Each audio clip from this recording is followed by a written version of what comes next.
This is the RPG Crawler, and welcome to another Tabletops and Taverns, where I talk about topics related to RPGs.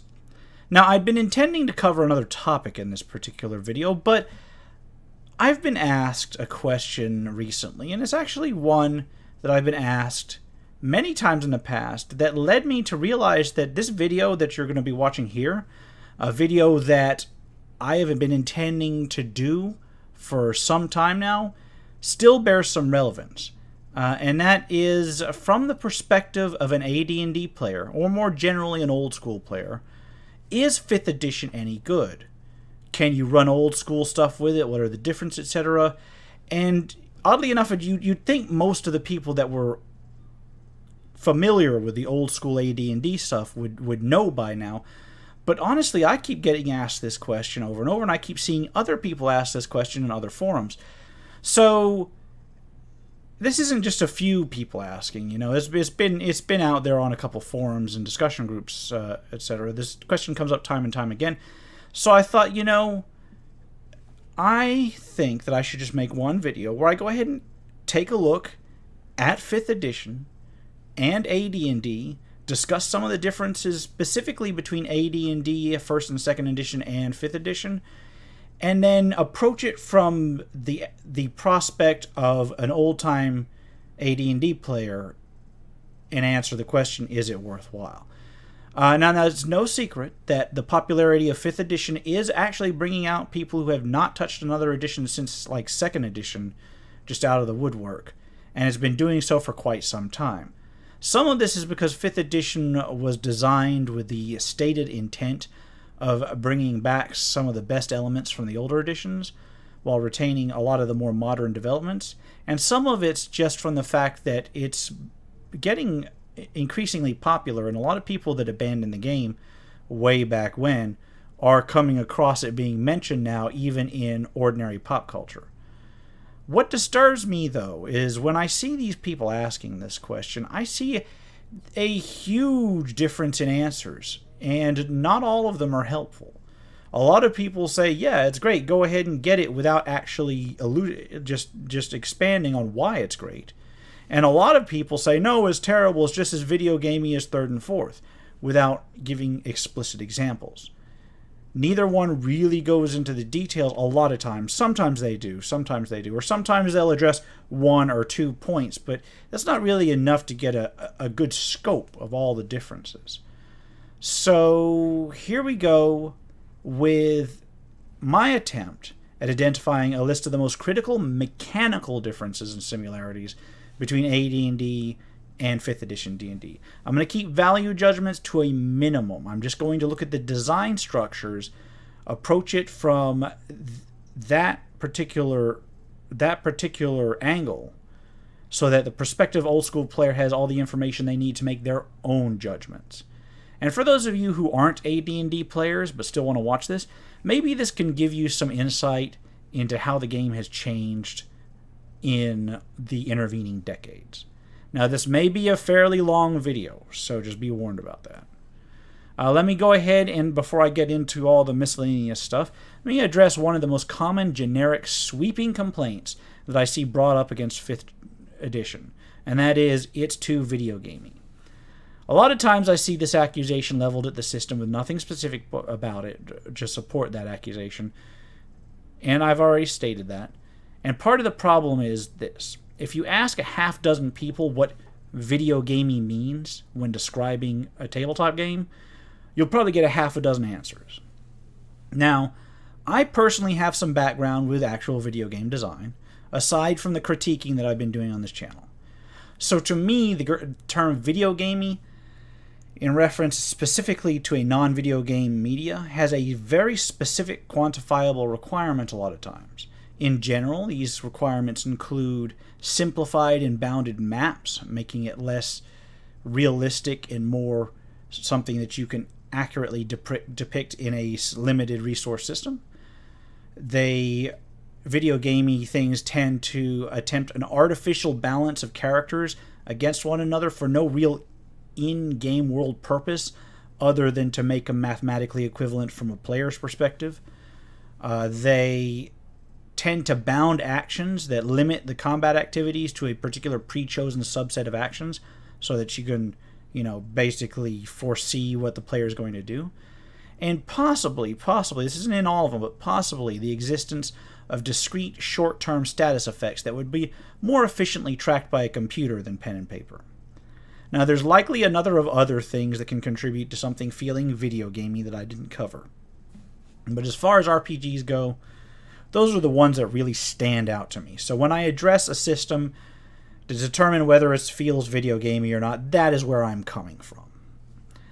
Now, I have actually called one version of D&D out a number of times for being video gamey, so I'm just as guilty as a lot of people, but I generally give specific reasons. And those of you who, like me, have played every single version probably realize which one I'm talking about a lot of times. I will grant that 5th edition does retain some of the elements that I just covered, but not to the extent that the prior edition did. Most tabletop games, in fact, will include a few of those requirements in them just by nature of abstracting down a somewhat realistic system to something that's manageable by a limited group of people. The real question is does the system in question, in this case, does 5th edition derive the majority of its structure from the limitations of a video game? And in my opinion, having examined all of the systems that it includes, it just doesn't reach that bar, at least not for me. It's certainly farther down towards that bar than, say, 3rd edition. But if your particular bar is pretty low, it's going to be up to you. Anyway, with all that out of the way, and I've gone ahead and rambled right off the bat, probably lost about half of you. Let's look at the particular elements of AD&D and D&D 5th edition and identify the most major mechanical differences. There will, of course, be a lot of superficial differences between the two, which I'll only barely touch on. So I'm going to basically divide this into core mechanical differences, character differences, and combat and skill differences. The vast majority of core mechanical differences between 5th edition and AD&D derive from the fact that 5th edition, like the prior 2 editions, is based on the D20 system. In that system, all skill and 2 hit rolls, as well as a number of other rolls, were moved to a single unified mechanic. You roll a d20, add the relevant bonuses, and then compare it to a target number. If the adjusted number is rolled higher or equal to that number, then it's a success. Otherwise, it's a failure.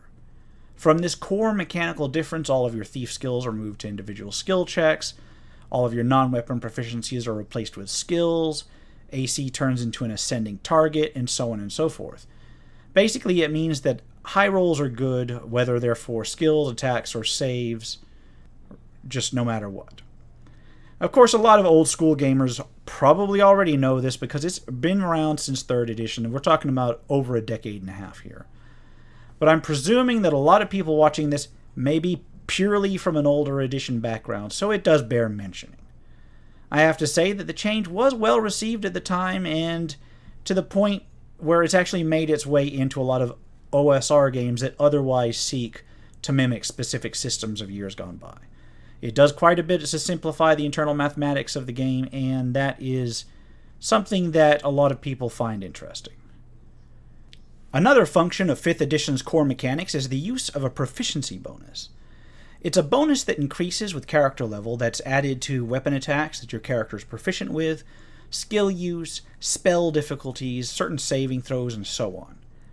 By tying this all into this proficiency bonus instead of a number of different tables, it eliminates the need to keep track of things like particular skill ranks, as well as greatly simplifying bookkeeping across the board. Further, the proficiency bonus scales much more slowly than general bonuses did in 3rd and 4th edition, meaning that the huge gaps in effectiveness of a character that could develop in 3rd and 4th edition just really are limited in 5th edition to something that's more in lines of what you'd see in the older editions. Generally, in 3rd and 4th edition, a class that was really good at something and a class that was not good at something ended up having this massive gap. This gap that just completely made it almost impossible to succeed at something unless you were good at it. And if you were good at it, then you almost never failed. Whereas in 1st edition and 2nd edition AD&D, things were a lot more closely bounded. So yes, there was some difference, but you didn't see this huge gap. So 5th edition veers more towards the older editions in that, at least mathematically. The other major core mechanical difference between 5th edition and AD&D are the advantage/disadvantage rolls, and the concept of inspiration that ties right into that. I do mention them together because they are tied together, I just mentioned. Advantage and disadvantage stem from the propagation of various minor bonus and penalties from all the prior editions. It got really bad in 3rd and 4th edition, and indeed the various temporary bonuses in 4th edition were one of the many qualities that I found made that system seem video gamey. There's still a few flat bonuses in 5th edition, but for the most part a lot of things that in other editions would be giving you like a +1 or a -1, etc., and then you just stack them up. Instead, they give you advantage or disadvantage. For advantage, you roll twice and take the higher roll, while for disadvantage, you roll twice and take the lower roll. Mathematically speaking, it's not nearly as exacting or fine-tuned as any of the other minor bonuses from any edition prior, but in terms of keeping the gameplay going very quickly and not having to do a lot of math, not having to look up precise things on the fly, it's actually a pretty elegant solution, and one which I actually kind of like. Inspiration is something that your character either has or does not have. Mechanically, it's awarded during gameplay for adhering to your character's various specific personality traits, but can be granted for in-game actions as well. It's treated somewhat similarly to a temporary blessing or other thing. You can expend your inspiration to gain advantage on a roll. I actually really enjoy the concept of it because it gives you a mechanical award to give out to players that are playing their characters well. But as the Dungeon Master, if you don't like it, you can easily ignore it with no ill effect. To tell the truth, in a lot of 5th edition games, I accidentally ignore it because a lot of times I overlook giving out inspiration when it's due. There's some other minor mechanical differences in the core rule system, but those are the main ones that apply to almost every aspect or almost every test, and they have a major impact throughout. So if you're an AD&D player whom I haven't lost yet, let's take a look at the specific differences with characters now. Under the core game, you still roll dice and you still use the same 6 ability scores, but bonuses follow the 3rd edition method, in that they're standardized and the progression is linear. The default method for stat generation is 4d6, drop the lowest 6 times, then assign as you wish, and that was actually one of the core methods back in 2nd edition and maybe 1st as well. Ability score bonuses, as I said, follow that flat linear projection, with 10 being the average score with no bonus, and bonuses increasing by 1 every 2 ability score points, so +1 at 12, +2 at 14, etc. It steps down in a similar manner for every 2 that you are below 10. What this means is that your ability score distributions tend to follow the same bell curve in terms of generation, but the bonuses and penalties are no longer following a similar bell curve, meaning that there's a lot more middling ground bonuses of like plus or minus 1 or 2 than there used to be back in the old systems. This was a development that was in 3rd edition, and it does simplify figuring the bonuses out. 3rd and 4th edition did have an issue with it because they allowed for virtually unlimited progression in an ability score, so it was not unusual to have very, very high-level characters with very, very high scores in the late 20s, mid-30s range. But 5th edition, thankfully, caps a player ability at 20 after racial bonuses, etc., and makes it very difficult to advance even 1 point past 20, at least in most instances. And this allows for a maximum bonus of about +5 to the ability to the things that the ability score modifies, which is actually in effect much within the bounds of what you'd expect in AD&D style games. Races are very similar to what you'd see in AD&D days, with most of the non-human races having additional sub-races to choose from. For instance, dwarves have mountain and hill dwarves, and each grants additional bonuses on top of the normal dwarf template. None of these additional abilities are really overpowering, although a few oddities have been added in over the years, such as the Dragonborn, which are draconic humanoids and have their own breath weapon, albeit a minor one. Still, if you're running an old-school game, you can limit the character species that you're going to allow as player characters just like you would anything else. At least if you find it disturbing to have things like Dragonborn and Tiefling wander around. Classes include a lot of what you'd expect from the AD&D game, including the Barbarian and the Bard as base classes, but excluding the Assassin from AD&D.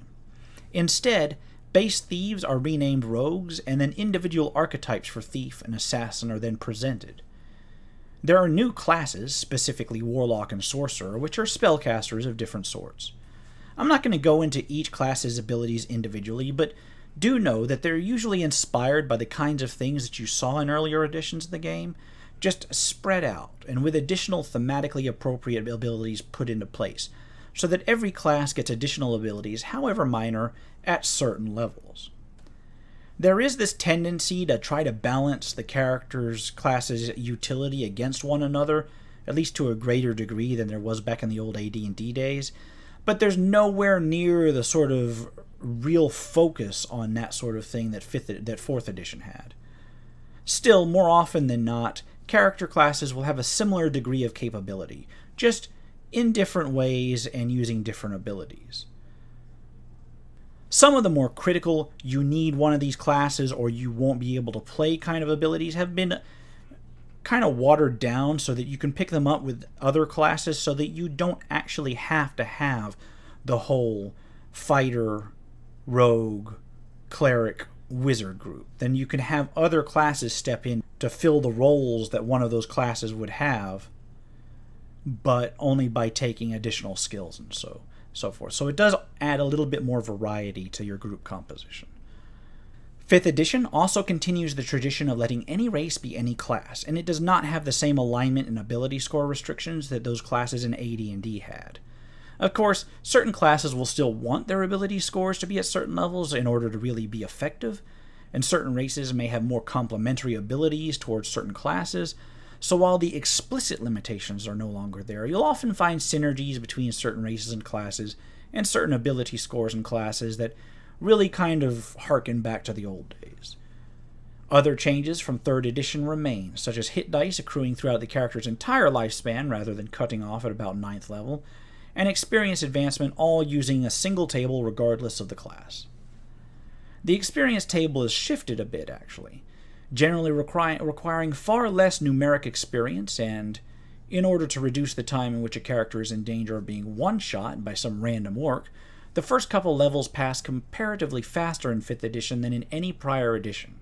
However, once you pass level 3, which is incidentally where most classes pick up their archetypes, things begin to slow down to a more classic feel. Archetypes bear mentioning just because they sort of combine the kits from 2nd edition AD&D with prestige classes from 3rd. Basically, excepting a few classes that pick up specializations earlier, most classes play to 3rd level and then select an archetype to further specialize their abilities in. For instance, as I said, rogues can go with being a sneak thief or an assassin or even an arcane trickster, giving them minor spellcasting abilities. Feats are an optional system as well, and one that functions similarly to 3rd edition but with less of them and with individual feats covering more ground. Basically, instead of a complex skill system or a complex feat tree system like you'd see in 3rd edition, 5th edition is designed so that you can cherry-pick individual feats without having to worry about complex builds. And for those of you who aren't familiar with 3rd edition, in other words, the AD&D people to whom this entire video is focused on, basically a feat is some sort of specialization. For instance, a character may be more aware of their surroundings by having alertness, or more comfortable wearing and fighting in certain types of armor. At certain levels, as a character levels up, they may increase one of their ability scores to the maximum of 20, which I listed, or they may take a feat. And that kind of gives the player a choice about whether to become just generally more effective or gain some sort of specialized trait that's specifically listed. Finally, the Vanshian system of magic has been adjusted. It's still present, but in a modified form. Some spellcasting classes never used it, such as the Sorcerer or Warlock from later editions, but for the old ones that did from the early AD&D days, the Wizard, the Cleric, and the Druid, things have changed a little bit. Rather than memorizing X spells per each level, instead a certain amount of spells in total are memorized, across all levels, and then the character casts them using spell slots that resemble the progression from AD&D. This does somewhat limit the sheer number of different spells a player has to juggle at any one time, while giving a little bit more flexibility in terms of what they can cast and when, as long as it's on their mind. To somewhat offset that, certain of the old caster classes get a ritual casting, in which they can cast a small subset of certain utility type spells without having to actually have them take up spell slots. Also, in general, spells generally have a little bit more limited power than they did in AD&D. They're still powerful, but their power has been dialed back across the board in a lot of cases, while also eliminating a lot of the drawbacks that accompanied them. This means that a wizard is rarely going to fireball themselves accidentally, or accidentally catch an entire room on fire, etc. But they're also going to be unable to do certain things as collateral damage that they'd expect with these spells. Whether or not the changes to the magic system are a good thing basically depends on whether your AD&D game had a history with creative magic use or not. I'll admit that I'm a little bit torn about it. I actually do like the changes to the casting system. I don't find them too far from the old methods, and I do find them that it gives a little bit more flexibility. But the changes to the individual spells and the overall spell balance as a whole, I'm not a big fan of. The various abilities of each class are really too much to go over in detail, but for an AD&D vet, mostly know that yes, barbarians and fighters still smash things, wizards still cast spells, and so on. They just get a lot more ways to do it now. So that brings us to combat and skills. Now, I've already touched on the change to the core mechanic that spread throughout the entire system, so I'm not going to be going into that again, but just be reminded that high rolls are good, and ascending AC means higher AC is good. So let's take a look at skills. AD&D had introduced the concept of non-weapon proficiencies, which were skills that certain characters could select that defined what they could do in the game. There were a lot of non-weapon proficiencies, especially in 2nd edition, and you could only get so many slots to spend on them. 3rd edition standardized these into a still relatively sizable skill list, which, while it had a lot of skills, it was still a lot less than the full-blown non-weapon proficiency skill list. It also collected most of the classic thief skills into that skill list. However, that version made it so that characters could learn potentially more skills. They necessarily had to choose whether to keep increasing individual skills or pick up new ones over time. Further, in 3rd edition, if they chose to pick up new skills, their old ones didn't advance to the point where they would be any good anymore.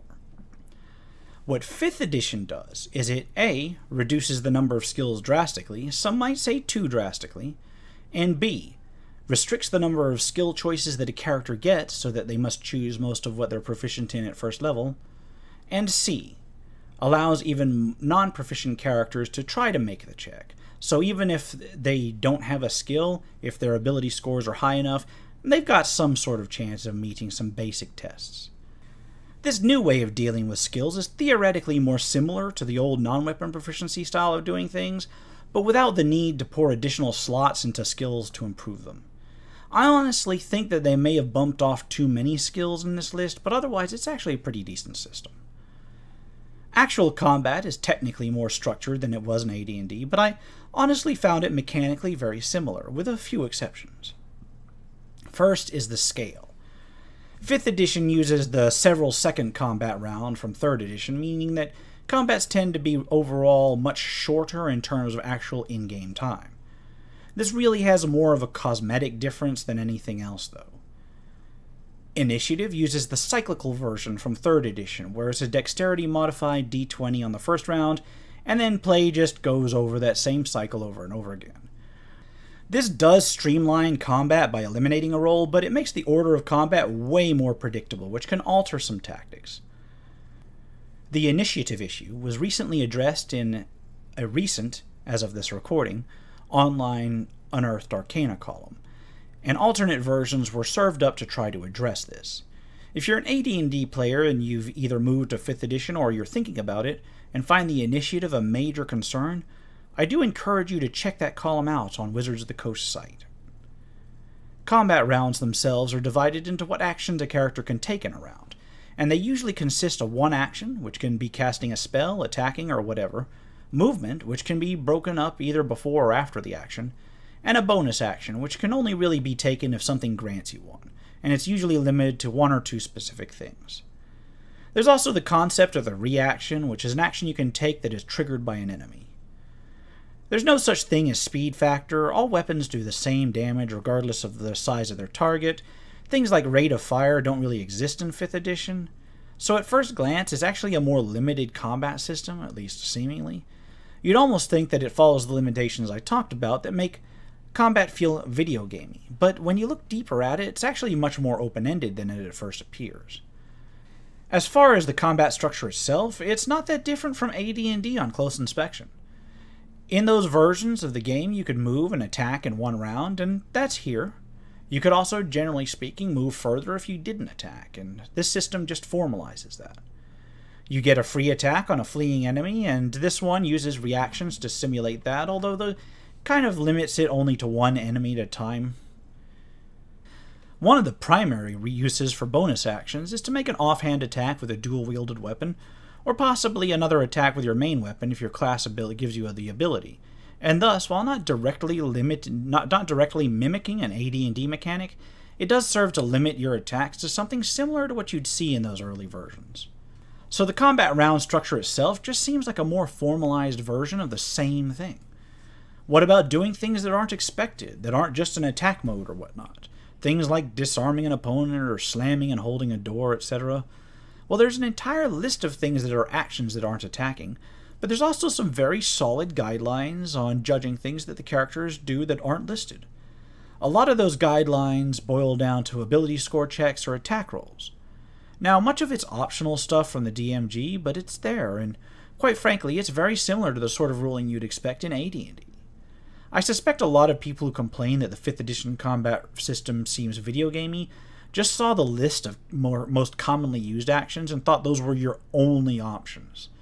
And it's really a lot more open-ended than that, even in the text itself. So combat in 5th edition is not so alien from AD&D as some say, but where the real difference lies is in healing and character death. And this is the part that may lose some old-school players. It's also one of the parts of the system that I sometimes house rule about when I'm trying to aim for an old-school feel. We'll cover character death first, and that it's more different and yet actually mathematically doesn't make as much of a difference as I'd initially thought. Indeed, it lends a sort of sense of urgency to combat. In AD&D, unless you were playing strictly by the you hit 0 hit points you're dead rules, characters were either dead or, if you were using the optional rules of negative hit points, they were dying and bleeding out as they counted down towards a certain negative hit point total. In 5th edition, a character just stops at 0 hit points, but then each round on their turn must make what's called a death save. A few things can modify this save, but for the most part it's just a DC 10 check, meaning that it's got about a 50-50 chance of getting worse or getting better each turn. They make this every round until they either A, stabilize, or B, receive healing or first aid, or C, die. If the character fails 3 times, they die. If they succeed 3 times, they're stable but still unconscious. And if they roll a 1, that's 2 fails, while if they roll a 20, they pop back to consciousness with 1 hit point. It's very, very different from the old negative 10 hit points optional rule, but in practice I've found that more characters have actually died from this death save thing than from the old negative 10 rule, and it actually makes for a distinctly white-knuckled roll of those dice each round. Further, there's been the occasional incident where the character has recovered and managed to save the party from a total party wipe by rolling that natural 20. I actually like this iteration of the death saving throws, and putting on my old AD&D perspective for a moment, I find that it actually adds to the game rather than detracts from it. It is different and not nostalgic at all, but if you're willing to take a few changes with your game, it's actually one of the better ones that was included in 5th edition. General healing and rest, though, I'm not a fan of. In 5th edition, you have 2 types of rest. A short rest of just about an hour, and the typical long rest that's overnight. Each character has hit dice, which aren't just what they roll for hit points, but also a resource which they can use to to heal themselves during a short rest. Once they've expended all of their hit dice, they can't heal by resting until they take a long rest. A long rest restores all hit points, even if they're at 1, all the way to max, and half of the character's hit dice. This is way different from AD&D. It is designed to allow a party with limited or no healing to get back into the action swiftly and just generally minimize downtime. It technically makes sense from the old hit point abstraction point of view, where the majority of a character's hit dice, or the majority of a character's hit points, weren't actually wounds, but rather their luck and their fatigue and their skill at avoiding mortal blows. It's perfectly reasonable that since they aren't mortal wounds, they should recover faster than the slow natural healing rate of old AD&D. But it just changes so much. It totally shifts the balance of endurance adventures and resting in general. Since you regain all your hit points and half your hit dice back every single rest, or every single long rest, your character is more likely also fully restored if they're being careful. That means that a multi-day trek into the wilds is way less threatening than it would be in older editions. Furthermore, you can be interrupted by combat during the rest, and as long as this combat doesn't last a full hour, you still regain other resources as if you'd slept through already. This means that encounters during resting and camping rarely actually disrupt rest, and since you regain everything in the morning, including all of your hit points, encounters during rest are almost irrelevant unless the party is already so short on resources that it might threaten somebody. I'm not really trying to make this a general critique of 5th edition D&D, but for an AD&D player, that's a major difference that can be drastically altering to the pacing of an adventure or even a campaign. Everything else I've discussed to this point, although mechanically different from AD&D, might result in a similar outcome to the original systems. This is the one that, if you're looking for an AD&D feel, you're going to want a house rule on it, or get rid of it, or change it somehow. That having been said, there are already some alternate versions and suggestions for resting and recovery in the Dungeon Master's Guide, so if you're looking for an old school game, you could probably take one of those. Aside from that, the only real remaining points of difference from AD&D and D&D 5th edition really standing out are conditions and saving throws. In 5th edition, instead of saving throw categories, saving throws are based on ability scores. So rather than saving versus dragon breath, you'd make a dexterity saving throw to leap out of the way, or a strength saving throw to hold onto a rope during a storm, or maybe a wisdom saving throw to shake off a charm.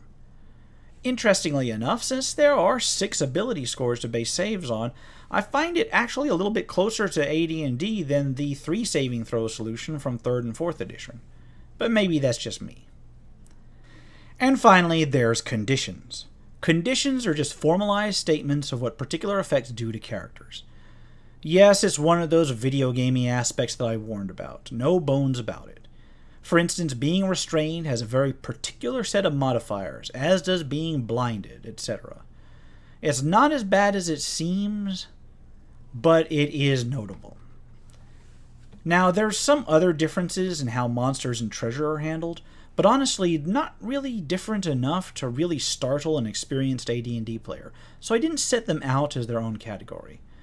Generally speaking, the major difference is going to be lair and legendary actions for certain monsters, and these are just additional actions that things like liches and dragons can do that would in older editions have been built into the encounter areas and not the creature. So those are, at least from my examination, the primary mechanical differences between 5th edition and various iterations of AD&D, and similar old school stuff. Yes, a fair amount of stuff changed, but not all of the changes were, as the common complaint is, video gaming, and a lot of the numerical bounding that you find in 5th edition was done specifically to make it feel more like the older editions. Oddly enough, I think it would be more telling from an old schooler perspective to delineate the differences between 5th edition and more recent editions, just because the differences there are a little bit more dramatic, trying to bring 5th edition more in line into the old school stylings. Is 5th edition good from an AD&D player's perspective? I'll say right now that there are some elements and stylistic choices in AD&D that I prefer, even to this day. I will say that 5th edition has retained a few things from modern editions that seem more suited to a computer game or so forth. But I'll also say that those elements are relatively minor and don't really define the edition. Not like they did in, say, 4th edition. I believe that if you've been playing AD&D and you still have a group who's just happy to play AD&D until the last light in the sky goes out, there's no reason to really change over. However, if you last played AD&D, skipped over 3rd and 4th edition for various reasons, and now have time to look to get back into the game with new players and a new group, then I'll say that 5th edition is probably the best entry point an old school player has to get back into the game that we've seen in quite some time. You can run an old school feeling game with 3rd and yes, even with 4th edition, but I've found that from direct personal experience, it's easier to make a 5th edition game feel old school. Power creep seems to be on par with, say, 2nd edition AD&D, and there's actually, as of this recording, less core splat books than in a similar time in 2nd edition. I'm not including the general adventure books. I'm talking more about the main core system. I think there's like 4 of them, and a 5th one out pretty soon. No, wait. There's the 3 core, and then 2 expansions, and we got a 3rd expansion coming out pretty soon. And that kind of directly contradicts some of the complaints that 5th edition has somehow got this explosion of stuff that's necessary to buy. Anyway, that's just my take on it. I hope that this look has been informative to at least some of you, and at least answered some questions. And honestly, whatever edition you play, whatever system you play, whatever genre you play, whether it's fantasy, sci-fi, etc., as long as you and your group are enjoying themselves, just keep gaming on. This has been the RPG Crawler. If you like what you've seen, remember to leave a like, comment if you got feedback, and subscribe for more RPG content, both tabletop and computer. If you're feeling generous, I have a Patreon at patreon.com/rpgcrawler. Until next time, take care and goodbye.